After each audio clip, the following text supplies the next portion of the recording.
আমরা যে সময় অটোক্যাডে কলাম লেআউট করি ওই সময় আমাদের গ্রিড লাইনগুলো দেখাতে হয়, গ্রিড লাইনের স্যাম্বলগুলো ড্র করতে হয়। তো আজকের ভিডিওতে আমি দেখাবো কিভাবে গ্রিড লাইনের স্যাম্বল ড্র করে।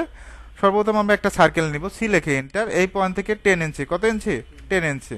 ওকে, জুম করে কাজ করবেন। তারপর লাইন নেবেন, এই পয়েন্ট থেকে আমরা নেব 7 ইঞ্চি। আপনি যে কোনো মেজারমেন্টের লাইন নিতে পারেন, অসুবিধা নাই। এই পয়েন্ট থেকে 7 ইঞ্চি, আর এই পয়েন্ট থেকে আমরা নেব হলো 10 ইঞ্চি, কত ইঞ্চি? 10 ইঞ্চি।